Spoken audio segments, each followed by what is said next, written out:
साधी माणसं या मालिकेच्या आजच्या भागामध्ये आपण पाहत आहोत। आता ज्या पद्धतीने निरूपाने लक्ष्मीचा अपमान केलेला असतो त्यानुसारच आता सत्या भडकलेला असतो। शिवाय मीराचे ह्या दुकानातून येणाऱ्या पैशांचं काय करायचं ह्यावर सुद्धा चर्चा सुरू असते। त्यामुळे सत्या पंकजला सुद्धा चांगल्याच गोष्टी ते सुनावत असतो। तो म्हणत असतो तू ह्या गोष्टीमध्ये अजिबात पडू नकोस, तिच्या पैशाचं काय करायचं काय नाही करायचं ह्या गोष्टी सोडून द्यायच्या, समजलं। तेव्हा लक्ष्मी म्हणते हे बघा सत्यजितराव, आज चांगला आनंदाचा दिवस आहे, त्यामुळे वाद घालायला नको, झाल्या गोष्टी सोडून द्या, ते गैरसमजातून झालंय सगळं। तेव्हा निरूपा खाली मान घालूनच बसलेली असते। तर आपण पाहतो की आता सत्यजित आणि त्याचबरोबर आजी म्हणत असतात बघितलंस निरूपा, तुझा एवढ्या चुका पोटात घेतलेल्या आहेत आणि तू केलेल्या एवढ्या चुका पोटात घेऊन सुद्धा इथे मनाचा मोठेपणा लागतो माणसाला माफ करायला, आणि ती माफ इथे मीराच्या आईने केलेली आहे। आणि तेव्हा इथे तू अशी वागायला नको होतीस, का त्यांचा अपमान केलायस आणि तू अशी का वागलीस हे मला समजत नाही। तेव्हा सत्या म्हणत असतो हो अगदीच बरोबर आहे। आता मीरा विषयाला बगल देण्याचं काम करते। ती म्हणत असते मी काय म्हणते, हे बघा ना, तुम्ही ही जी काही फुलं आहेत ना, ही फुलं कुठून आणलेली आहेत, खरंच किती छान फुलं आहेत ही, असं इथे ती बोलते। आणि तेव्हा हे सगळं बोलल्यानंतर आता सत्याचे मित्र म्हणत असतात वहिनी, तुमचा विषय म्हटल्यावर काही वाद आहे का आणि काही विषय आहे का, सत्यादा तुमच्यासाठी काही करायला तयार आहे। आणि तेव्हा फक्त इथे ही लिलीची फुलं हवी होती, एकच नंबर आहेत ना। तेव्हा मीरा म्हणते खरंच मला ना फुलं खूप आवडले। तेव्हाच आता मीराची बहीण म्हणत असते अरे सत्यादा, सगळ्या गोष्टीमध्ये आपण एक गोष्ट विसरलोत का, रिबीन कट करायची आहे आपल्याला, गृहप्रवेश करायचा आहे, ते कधी करून घेणार आहोत। तेव्हा सत्या म्हणतो हो ते तर राहिलंच ना, चला चला पटकन चला, असं म्हणून ये बा आणि ए निरूपा तू पण ये, असं म्हणून दोघं जण इथे गृहप्रवेश करणार असतात। आता निरूपा म्हणत असते मला नकोय, मी कशाला उगाचच। तेव्हा इथे सुधाकर तिला समजावतात आणि म्हणतात अगं असं काय करते, चल ना, एवढा तुला मान देतोय मुलगा तर मान घ्यायला काय जातंय, चल पटकन। तेव्हा लगेचच इकडे दुसऱ्या बाजूला आपण पाहतो की आता सत्या रियाला सुद्धा पुढे बोलावत असतो, रिया तू पण ये। तेव्हा रिया म्हणत असते नाही नाही मी कशाला उगाचच, नाही नाही नको, अगं रिया ये ग। तेव्हा रवी म्हणत असतो अगं असं काय करतेस रिया, दादा एवढा मान देतोय तर चल ना पुढे। आता मीरा म्हणते रिया ये ग, तू आल्यामुळे मला सुद्धा खूपच आनंद होणार आहे। तर तेव्हा सत्या म्हणतो आता तुम्हाला अजून एक गोष्ट इथे ओळखायची आहे, केक पण आहे आणि रिबीन पण कट करून गृहप्रवेश करायचा आहे, मग ह्या दोन गोष्टी कोण करणार आहे ते ओळखायचंय। तेव्हा रवी म्हणत असतो ऑब्विसली इथे बाबाच्याच हातून तू इथे गृहप्रवेश आणि रिबीन कट करणार आहेस ना, आणि इथे सगळ्या विधी त्यांच्याच हातून करणार आहेस ना। तेव्हा सत्या म्हणतो एकदम चूक। आता तेव्हा लगेचच इकडे मग आजीच्या हातून करणार आहेस ते पण चूक। हे बघ आजी आणि बाचा म्हणजे बापाचा आशीर्वाद तर सतत आपल्या सोबत कायमच असणार आहे। आता निरूपा आणि तेव्हा बाबा म्हणजेच इथे बाप हे दोघं जण रिबीन कट करतील, पण केक कट करण्याचा मान मी इथे दुसऱ्याच व्यक्तीला देत आहे। तेव्हा सगळ्यांनाच इथे सत्याचं आश्चर्य वाटतं, सत्याकडे सगळेजण आश्चर्याने पाहतात आणि तेव्हा तो म्हणत असतो मी इथे कट करण्याचा मान रियाला देत आहे। आणि तेव्हा रिया म्हणत असते मला कशाला उगाचच। आणि तेव्हा तिच्या मनामध्ये सगळे प्रश्न निर्माण झालेले असतात। तिला वाटलं होतं की नाही माझा विश्वास बरोबर होता, सत्यजित नक्कीच असं काहीतरी करणार ह्याची मला खात्री होती, असं म्हणूनच इकडे आता आपण पाहतो की देविका आणि पंकजचा चेहरा पडलेला असतो। तर आता इकडे ती नको बोलत असते, पण आता इकडे आजी म्हणतायत अगं असू दे ना, एवढा त्याने मान दिलेला आहे तुला तर तू मान घे ना। तेव्हा सत्या म्हणतो अगं असं कसं, तू एवढी मोठी सेलिब्रिटी आहेस आणि सोबतच इथे गायकवाडांची लाडकी आणि धाकटी सून आहेस, मग तुला हा मान दिला तर फरक कुठे पडला, मला असं वाटतंय की तू हा मान इथे घ्यायला हवायस। असं म्हटल्यानंतर आता इकडे लगेचच सुधाकर म्हणत असतात हो अगदीच बरोबर आहे, सत्या म्हणतोय ते अगदीच बरोबर आहे। आणि तेव्हा सत्या म्हणत असतो आणि तुम्हा सर्वांना मला एक गोष्ट सांगायची आहे, आज धूमकेतू इथेपर्यंत पोहोचलेली आहे किंवा धूमकेतूचं हे जे काही शॉप वगैरे आहे ना, हे फक्त कोणामुळे झालेलं आहे हे तुम्हाला जाणून घ्यायचंय का। आणि तेव्हा हे सगळं कोणामुळे झालेलं आहे असं विचारता क्षणी आपण पाहतो की आता सत्या म्हणत असतो हे फक्त आणि फक्त इथे रियामुळे झालेलं आहे। त्या दिवशी रियाने जर इथे धूमकेतूला पैसे ऑफर केले नसते किंवा रियाने इथे धूमकेतूला काही गोष्टी बोलून दाखवल्या नसत्या तर धूमकेतूने तिच्या एवढ्या गोष्टी मनावर घेतल्याच नसत्या आणि एवढं सगळं काही झालंच नसतं। आज ह्या सगळ्या गोष्टीला इथे रिया जबाबदार आहे आणि हे सगळं शॉप वगैरे हे फक्त आणि फक्त इथे रियामुळे झालेला आहे असं सुद्धा सत्या बोलत असतो। तेव्हा रिया म्हणत असते, माझ्यामुळे काय झालेलं आहे, मी काही नाही केलेलं। हो, तू काही नाही केलेलं हे फक्त तुला वाटत असेल, पण नाही, तू आज खूप काही गोष्टी केलेल्या आहेस। तेव्हा रियाला तिचं बोलणं सगळं आठवतं, कशा पद्धतीने इथे तिने मीराला घरकाम करत आहेस आणि आम्ही तर बाहेर जाऊन कमवतो, आम्ही बाहेर जाऊन काम करत आहेत, पण तू इथे फक्त घरातच असते आणि घरातलीच कामं करतेस, त्यामुळे तू हे पैसे ठेव, तुझ्या उपयोगाला येतील असं रियाने तिला पैसे ऑफर केले होते। तेव्हा मीराने तिला सांगितलं होतं की मी घरातली कामं करते आणि घरातली कामं करत असताना इथे मला तुम्ही पैसे कशाला देताय, आपल्या माणसांच्या केलेल्या कामाचे कुणी इथे मोबदला घेतो का। तेव्हा सत्या म्हणतो, त्या दिवशी ती ह्या सगळ्या गोष्टी बोलली आणि त्या दिवशी ती ह्या सगळ्या गोष्टी बोलल्यामुळे आज धूमकेतू इथपर्यंत जाऊन पोहोचलेली आहे, फक्त आणि फक्त ह्याच एक गोष्टीचं कारण आहे आणि त्यामुळेच आज धूमकेतूचं हे एवढं मोठं शॉप सुद्धा झालेलं आहे असं सुद्धा सत्या बोलतो। आता सत्याने हे सगळं बोलल्यानंतर इथे तो म्हणतो, कधी कोणाचं इथे बोलणं माणसाला कुठपर्यंत घेऊन जाईल हे काही सांगता येत नाही आणि अगदीच आज सुद्धा इथे धूमकेतूच्या बाबतीत तसंच झालेलं आहे आणि रियामुळे आज धूमकेतू इथपर्यंत जाऊन पोहोचलेली आहे असं सुद्धा आता इथे सत्या बोलत असतो। आता रियाला थोडंसं अवघडल्यासारखं वाटत असतं आणि तिला वाटत असतं, मी किती मोठी चूक केलेली आहे असं बोलल्यानंतर, खरं तर हे बघ, तू बोललीस ते काही चुकीचं नाहीये आणि त्याचबरोबर तू बोलल्यामुळे आज इथे धूमकेतूचं हे शॉप झालेलं आहे। त्याचबरोबर आता माझी बायको सुद्धा घराच्या बाहेर पडेल, बायको सुद्धा स्वतःच्या पायावर उभी राहील आणि 4 पैसे कमवेल, हे मात्र तेवढंच जास्त खरं आहे असं सुद्धा सत्या इथे बोलत असतो। आता माझी धूमकेतू सुद्धा इथे घराच्या बाहेर पडेल, 2 पैसे कमवेल आणि हे सगळं कोणामुळे झालेलं आहे तर फक्त हे रियामुळे झालेलं आहे। आणि तसंही गायकवाडांची धाकटी सून एवढी मोठी रिया गायकवाड सेलिब्रिटी आहे आणि त्यामुळे तिने जर धूमकेतूच्या या शॉपचं उद्घाटन केलं तर तिची सुद्धा भरभराट होईल आणि भरभराट झालेली इथे तिला आवडेलच ना। तेव्हा मीरा म्हणत असते, अगं रिया प्लीज कर ना गं तू सुद्धा उद्घाटन, मला आवडेल तुझ्या हाताने इथे उद्घाटन झालेलं असं म्हणून आता लगेचच इकडे सगळेजण तिला कन्व्हिन्स करत असतात। तेव्हा रवी सुद्धा म्हणत असतो, हो मला सुद्धा आवडेल इथे रियाने उद्घाटन केलेलं। आता रियाकडे कुठलाच पर्याय शिल्लक राहिलेला नसतो, कारण इथे सत्याने बरोबर तिची दुखरी नसच पकडलेली असते, कारण असं सांगितलेलं असतं की तू एवढी मोठी सेलिब्रिटी आहेस आणि त्याचबरोबर इथे छोट्या मोठ्या मालिकांमध्ये काम करतेस, पिक्चरमध्ये काम करतेस आणि त्यामुळे तू हे उद्घाटन करावं अशी आमची इच्छा आहे। आणि तेव्हा हे सगळं सांगितल्यानंतर आता इकडे रियाकडे कुठलाच पर्याय शिल्लक राहिलेला नसतो, कारण इथे रियाने इथे मीराला काही पैसे देऊन ऑफर दिलेली असते आणि त्यामुळेच आता काही जरी झालं ना तरी सुद्धा आपण पाहतो की आता इकडे लगेचच दुसऱ्या बाजूला जे निरूपा आणि सुधाकर आहेत त्यांना कानाची औक्षण करून पूजा वगैरे करायला सांगितलेली असते। आता त्यांचं ते सगळं झाल्यानंतर इकडे आपण पाहतो की आता लगेचच जी रिया आहे, रियाच्या हातामध्ये कात्री दिलेली असते आणि कात्री दिल्यानंतर इथे आता तिला रिबीन कट करायला लावलेली असते आणि तेव्हा सगळेजण खूपच जास्त आनंदात असतात आणि सगळेजण इथे खूप जास्त आनंदात असताना आता रियाने ती रिबीन कट केलेली असते। तर इकडे आपण पाहतो की आता जी देविका आहे तिच्या मनामध्ये खूपच जास्त विचार सुरू असतात।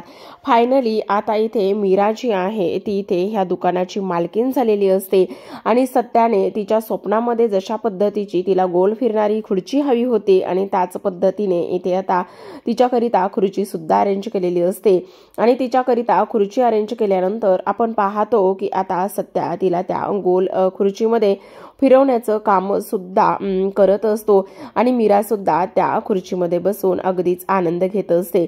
आज लाख मोलाच्या सत्याने तिचं हे लाख मोलाचं सपान जे आहे ते इथे पूर्ण केलेलं असतं आणि त्यामुळे ती खूपच जास्त खुश झालेली असते।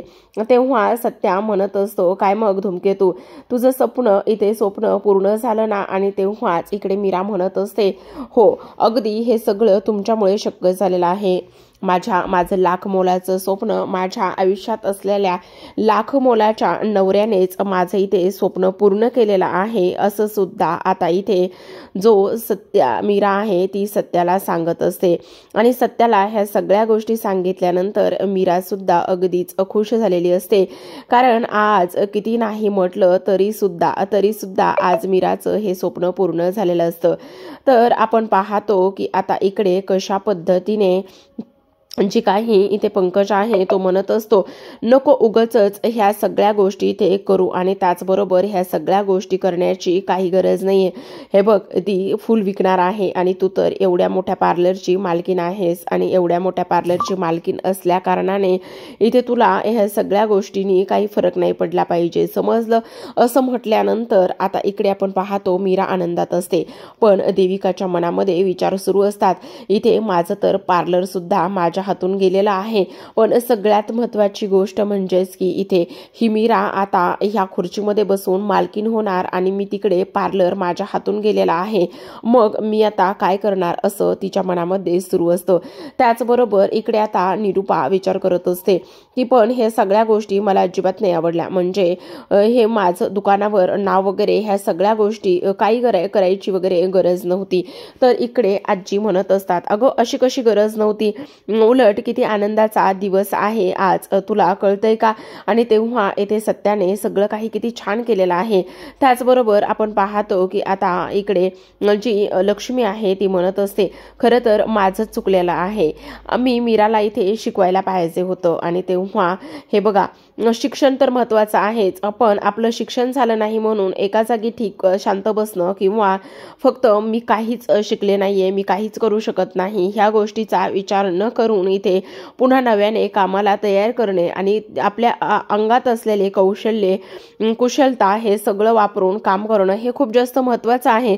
आणि मीरा अगदीच त्या सगळ्या गोष्टी इथे करत आहे असं इथे आता सुधाकर बोलत असतात.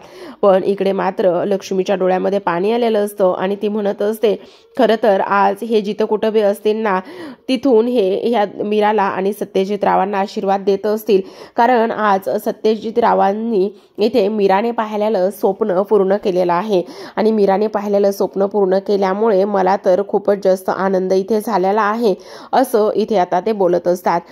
त्याच सोबत आपण पाहतो की इकडे आता सत्या मुद्दामूनच निरूपाला खेचण्याचं काम करत असतो.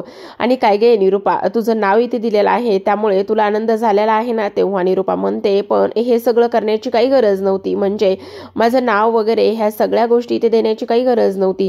अगं असं कसं, तू तर लास्ट टाइम इथे बापाशी बोलली होतीस ना की देविकाने इथे तुझं नाव इथे पार्लरला दिलेलं आहेस. म्हणजे बघा आता निरूपा पार्लरमधून ज्या काही इथे लेडीज मेकअप करून बाहेर पडतील ना त्या फुलासारख्याच सुंदर फुलतील. म्हणूनच मग मी विचार केला की इथे जर पार्लरमधून फुलासारख्या होऊन त्या बाहेर पडतील तर इथे निरूपा फुलाच्या दुकानातून बायका फुलं घेऊन बाहेर पडल्यानंतर त्या कशा दिसतील. आणि म्हणूनच मी हे सगळं काही केलेलं आहे. म्हणूनच तू असं बोलली होतीस. मी कधी बोलली होते असं निरूपा बोलते. अगं बासोबत बोलली होतीस ना.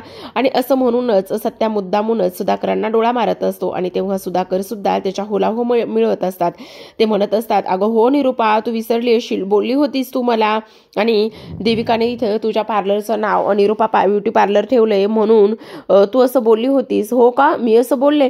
आणि तेव्हा निरूपा मनातच म्हणत असते, मी सुद्धा कधी ह्या इथे देविकासमोर चांगलं बनण्यासाठी बोलली असेल आणि ह्या सत्याने तेवढाच त्या शब्दाचा गैरफायदा घेतलेला आहे. काय बोलायचं काहीच कळत नाही. पण हे कसं दिसतंय, हे निरूपा फुलवाली, माझ्या मैत्रिणी तर मला नावच ठेवतील की इथे फुलवाली, आणि त्याचबरोबर तुझं फुलाच्या दुकानाला नाव दिलंय म्हणून इथे मला त्या नावच ठेवतील की नाही असं इथे ती बोलते. आता ह्या सगळ्या गोष्टी ती मनातच बोलल्यानंतर तिला तिच्या मैत्रिणीचं थोडंसं टेन्शन आलेलं असतं की आता मी त्यांना काय सांगणार आहे आणि कशा पद्धतीने इथे सांगू की माझं नाव ह्या दुकानाला दिलेलं आहे. ह्या सगळ्या गोष्टी मी कशा सांगणार आहे मला कळत नाही असं इथे आता तो बोलत असतो. त्याचबरोबर आपण पाहतो की आता इकडे दुसऱ्या बाजूला लक्ष्मी म्हणत असते, खरंच आज सत्यजित रावाने खूप छान गोष्टी केलेल्या आहेत. आज मला मात्र खूपच जास्त आनंद इथे होत आहे आणि हे सगळं ह्या पद्धतीने झालंय त्यामुळे. तेव्हा इकडे सुधाकर म्हणत असतात, अहो तो मीराचं स्वप्न पूर्ण करण्यासाठी काहीही करू शकतो. आणि तुम्ही बघितलंत ना इथे, हे बघा, त्याने स्वप्न तर इथे पूर्ण करायचा निर्णय घेतलेलाच आहे. पण सगळ्यात महत्त्वाची गोष्ट म्हणजेच की तुमची मीरा सुद्धा खूप हुशार आहे आणि तुमच्या मीराने ह्या सगळ्या गोष्टी इथे मनात आणल्या करण्यासाठी, आणि तिने ह्या सगळ्या गोष्टी करण्यासाठी मनात आणल्यामुळेच हे सगळं असं झालेलं आहे. तिची आवड आहे हे सगळं काही करण्याची, आणि तिची आवड हे सगळं काही करण्याची असल्यामुळेच हे सगळं शक्य झालंय. नाहीतर उगाच ना थोडी हे शक्य होणार आहे असं इथे ते बोलतात. आणि तेव्हा आता बघा, धूमकेतू ह्या दुकानाला किती मोठं करते. आणि तेव्हा सुधाकर म्हणतात, हो अगदीच बरोबर आहे तुमचा हा जावाई मिळून आणि त्याचसोबत हा जावाई आणि तुमची लेक मिळून ह्या दुकानाला किती मोठं करतायत ते तुम्ही बघाच, असं म्हणत असतात. आणि लवकरच मोठं आणि त्याचबरोबर भरभराट सुद्धा त्यांची लवकरच होणार आहे असं सुद्धा आता इकडे ते बोलत असतात. आता ह्या सगळ्या गोष्टी इथे बोलल्यानंतर निरूपाला थोडासा राग आलेला असतो, कारण ती म्हणत असते तिकडे पार्लर इकडे देविका चालवत होती, पण आता ही सुद्धा पैसे कमवायला लागली, ही सुद्धा आता चांगलेच पैसे कमवायला लागली, तर मग ह्यांच्याकडे भरपूर पैसे येतील, तेव्हा इकडे काहीतरी केलं पाहिजे. ह्या सगळ्या गोष्टी अशा इथे व्हायला नकोत असा इथे ती विचार करत असते. आणि तेव्हाच इकडे आपण पाहतो की आता इकडे पंकज विचार करतो, ह्या सत्याने तर चांगलीच बाजी मारलेली आहे, काही जरी झालं ना तरी सुद्धा आपल्याला ह्या सगळ्या गोष्टी अशा पद्धतीने इथे होऊ द्यायच्या नव्हत्या, पण हे सगळं तर झालेलं आहे. आता सत्या इकडे म्हणत असतो, आता खरं तर तुम्हाला सगळ्यांना खूप आनंद झाला असेल ना, पण सगळ्यात महत्त्वाची गोष्ट तुम्हाला सांगायची आहे. आता हे सगळं कोणामुळे झालेलं आहे, एवढं सेलिब्रिटीच्या हातून इथे उद्घाटन झालेलं आहे. म्हणजे रियाने एवढं मोठं उद्घाटन करून आपल्याला छान असं सरप्राईज दिले आणि तिने आपल्या ह्या सगळ्या गोष्टी सांगितल्या पद्धतीनेच ऐकलेल्या सुद्धा आहेत, म्हणूनच मला सुद्धा खूप जास्त आनंद झालाय. त्यावरच मीरा लगेचच म्हणत असते, खरं बाबा मला तुमचा आशीर्वाद हवाय, असं म्हणून आता मीरा सगळ्यांच्या पाया पडत असते आणि इकडे सगळ्यांकडूनच आता नवीन दुकानासाठी शुभेच्छा सुद्धा घेत असते. तेव्हा मीराचं फुलांच्या पाकळ्यांनीच इथे स्वागत केलं जातं आणि मीरा इथे आजींना कडकडून मिठी मारत असते.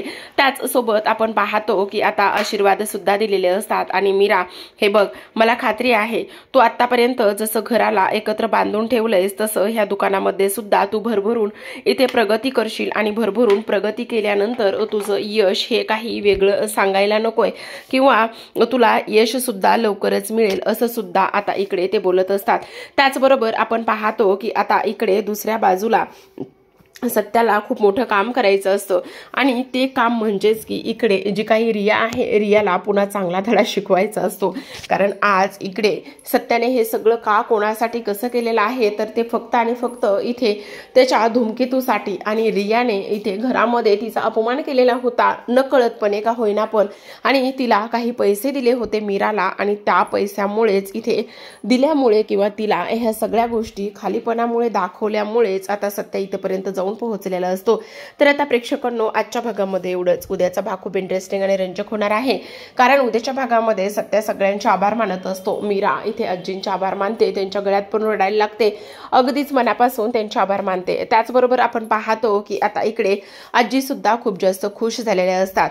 तर आता इकडे जी रियाने उद्घाटन केलेलं असतं त्या रियाच्या हातामध्ये सत्या 2001 रुपये ठेवत असतो आणि तिला ते पॉकेट देतो. तेव्हा रिया म्हणते हे सगळं काय आहे, तेव्हा इथे सत्या म्हणतो, अगं तू एक सेलिब्रिटी आहेस आणि सेलिब्रिटीने इथे माझ्या बायकोच्या शॉपचं उद्घाटन केलेलं आहे आणि त्यामुळे हा त्याचा मोबदला आहे. तर आता मीराची पहिली कमाई झालेली असते आणि पहिली कमाई झाल्यानंतर ती घरी आल्याबरोबरच तिची पहिली कमाई इथे सत्याच्या हातात देत असते. तेव्हा निरूपाचा जळफळाट होत असतो.